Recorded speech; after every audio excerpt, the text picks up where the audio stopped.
Hello everyone.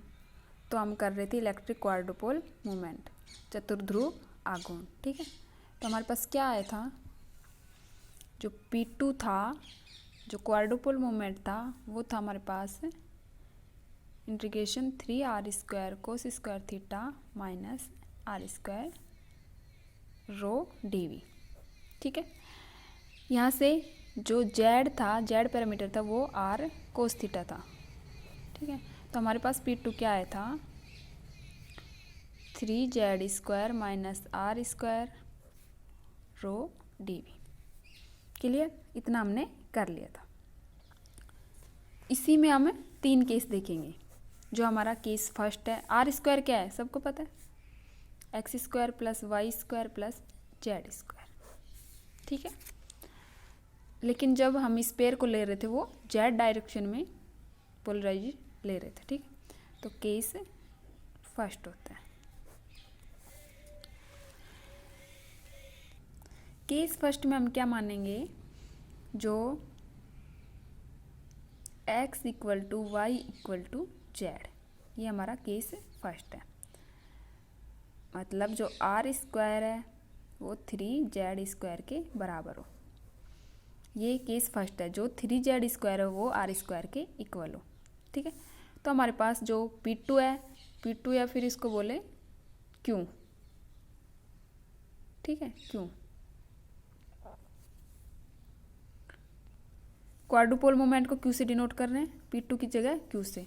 तो हमारे पास Q कितना होगा, 0। इसका मतलब क्या है, 0 होगा, रख के देख लो। Q equal to 3z² r² की जगह 3z² रखो, 0 हो जाएगा। ठीक है, जो क्वाड्रुपोल मोमेंट है हमारे पास 0 मिलेगा। इसका मतलब ये है कि अगर इसका चतुर्ध्रुव आघूर्ण क्वाड्रुपोल मोमेंट 0 हो तो नाभिक सभी दिशाओं में गोलीय सममिति में होगा। मतलब जितना x में होगा, y में होगा, z में होगा, इस तरीके से गोलीय सममिति में होगा। ठीक है, ये अच्छे से बना लेना, गोलीय सममिति में होगा। इसका मतलब ये है अगर क्वाड्रुपोल मोमेंट हमारा 0 है। केस अगर हम सेकंड देखें, सेकंड केस क्या है, जो 3z² है वो r² से बड़ा हो। 3z² r² से बड़ा हो, r² में कौन कौन आ गए, x और y, z आते तीनों। ठीक है, तो 3z² जैसे बड़ा है, इसका मतलब क्या है, z बड़ा है x और y से। ठीक है, तो इसका मतलब क्या है, z बड़ा होगा, 3z² r² से बड़ा होगा, तो इसका मतलब जो q है वो 0 से बड़ा होगा। सीधा दिख रहा है, 0 से बड़ा होगा, न r बड़ा होता तो 0 से छोटा होता। तो इसका मतलब क्या है, अगर क्वाड्रुपोल मोमेंट का मान पॉजिटिव हो तो जो आवेश का वितरण है, जो आवेश कॉन्फ़िगरेशन है, वो गोलाकार नहीं होगा, इसकी तरीके का नहीं होगा, बल्कि z² बड़ा है तो किस तरीके से होगा, ये z डायरेक्शन है हमारी, तो z डायरेक्शन में ज़्यादा जाएगा। ठीक है, ये z और x इस तरीके से होगा, क्योंकि अगर क्वाड्रुपोल मोमेंट का बड़ा है, क्योंकि z² बड़ा है x और y की कंपैरिजन में, तो z² की तरफ बढ़ जाएगा। ये जो स्पेयर है वो z² की तरफ बढ़ जाएगा। ठीक है, थर्ड अगर हम देखें, केस जो थर्ड है, केस थर्ड हमारा जो z है वो x y से छोटा हो, मतलब बोले तो जो 3z² है वो r² से कम हो। ठीक है, तो 3z² कम हो मतलब जो r² बड़ा है तो नेगेटिव टर्म बाहर आएगी। इसका मतलब क्या है, जो हमारा q है वो 0 से कम होगा। 0 से कम होगा तो इसका मतलब क्या है, xy डायरेक्शन में बढ़ेगा। ठीक है, z डायरेक्शन में तो बढ़ नहीं सकता। जो स्पेयर है हमारा, ये z है, ये x डायरेक्शन या y डायरेक्शन में बढ़ जाएगा।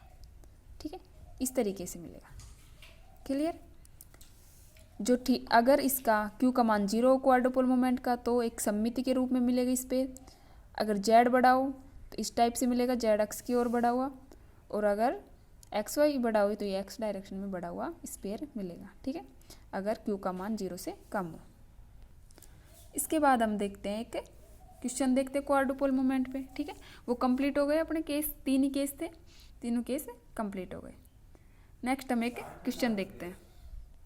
क्वेश्चन है हमारा, हमको क्वेश्चन में क्वाड्रुपल का एक व्यंजक दिया हुआ है जो कि ये I Q I 3ZI² minus RI²। ठीक है, ये हमें दिया गया है।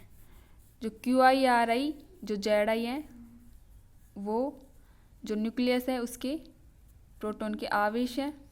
ठीक है, और उसका जो रेडियस वगैरह ये है। तो इसने पूछा है इसका जो नाभिक के जो न्यूक्लियस है उसका क्वाड्रुपल मोमेंट निकालो। क्यों निकालना है हमें?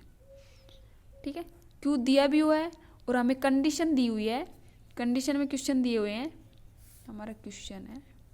ठीक है, इसमें हमें क्वेश्चन दिए हुए हैं इसी के अंडर में कि अगर जो प्रोटॉन है वो न्यूक्लियस जो एक्सिस होती है वो Z बराबर +R पे स्थित हो। ठीक है, फर्स्ट क्वेश्चन। सेकंड है निकालना है क्वाड्रुपल मोमेंट इन कंडीशन में, मतलब जो हमने ये स्पेयर लिया था वो Z एक्सिस है, ये इसके कोई R डिस्टेंस पर स्थित हो। ठीक है, सेकंड है Z बराबर +R पर स्थित हो, X बराबर सॉरी ये X पर स्थित हो। ठीक है, थर्ड है हमारा X बराबर ±R पर स्थित हो। और फोर्थ क्वेश्चन है हमारा इसी में, जो 6 प्रोटॉन है जब X बराबर ±R, Y बराबर ±R और Z बराबर ±R पर स्थित हो। ठीक है, और यहाँ बताई गई है जो R है वो न्यूक्लियस की रेडियस है। क्लियर? तो हम स्टार्ट करते हैं फर्स्ट से। हमें ये क्वेश्चन दी हुई है, एक क्वाड्रुपल मोमेंट का व्यंजक दिया हुआ है। तो हमें फर्स्ट करते हैं। फर्स्ट बाकी तुम करके देखना। ठीक है, फर्स्ट क्या है, Z बराबर +R पर स्थित है। ठीक, इसका मतलब क्या है, Z बराबर R, बाकी जो X और Y होंगे वो 0 होंगे। ठीक है, क्योंकि Z बराबर +R पे स्थित है। तो इस इक्वेशन में Z बराबर +R और इसमें भी R² क्या होता है, X² + Y² + Z²।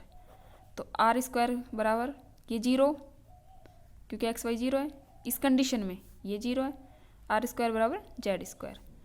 तो हमारा Q क्या होगा, वैल्यू पुट करते हैं 1/2 समीशन, वो तो QI ले रहे हैं 1 के बराबर, समीशन तो हट जाएगा Q। ठीक है, Z की वैल्यू R 3R², R की वैल्यू